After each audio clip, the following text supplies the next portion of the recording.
ఆర్థిక సంక్షోభంలో కూరుకుపోయిన కింగ్ఫిషర్ ఎయిర్లైన్స్ పరిస్థితి మూలిగేనకపై తాటిపండులా తయారైంది.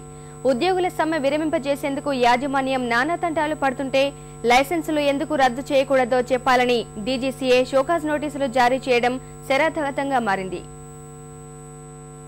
పీకల్లోతు అప్పులతో సంక్షోభంలో కొట్టుమిట్టాడుతున్న కింగ్ఫిషర్ ఎయిర్లైన్స్ కు పౌర విమానయాన నియంత్రణ సంస్థ directorate general of civil aviation DGCA పెద్ద ఝలక్ ఇచ్చింది.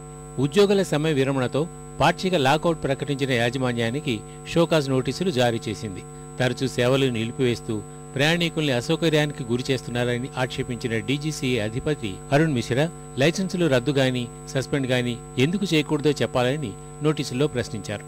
గత 15 నెలలుగా అకస్మాత్తుగా సేవలు నిలిపివేస్తున్నారని ఆక్షేపించిన ఆయన 15 రోజుల్లోగా తాకీదులకు బదులు ఇవ్వాలని గడువు పెట్టారు. నిబంధన ప్రకారం విశ్వసనీయత, భద్రతతో కూడిన సేవలు అందించలేకపోయారని సంస్థ తీరుపై అసంతృప్తి వ్యక్తం చేశారు. 1937 ఎయిర్ క్రాఫ్ట్ షెడ్యూల్ 11 నిబంధనల ప్రకారం భద్రత, నాణ్యమైన సేవలు అందించకుంటే లైసెన్సులు రద్దు చేయవచ్చు. ప్రస్తుత పరిణామాల ఆధారంగా ఆ నిబంధనలు ఉల్లంఘించినట్లు ఎందుకు భావించరాదని డీజీసీఏ చీఫ్ ప్రశ్నించారు. అటు 7 నెలల వేతన బకాయిలు మొత్తం చెల్లించేదాకా విధుల్లో చేరేది లేదని సమ్మె చేస్తున్న ఇంజనీర్లు, ఇతర ఉద్యోగులు ఏమాత్రం పట్టు సడలించడం లేదు. త్వరితగతిన తమ వేతన బకాయిలు చెల్లించాలని మాల్యాకు వ్యతిరేకంగా ఢిల్లీ, ముంబైలో ఉద్యోగులు ప్రదర్శన చేశారు. అటు ఉద్యోగుల సమ్మె ఒక్కటే కాక ఇతరత్ర కారణాలు ఈ సంక్షోభానికి దారితీసుంటాయని పౌర విమానయాన శాఖ మంత్రి అజిత్ సింగ్ అభిప్రాయపడ్డారు.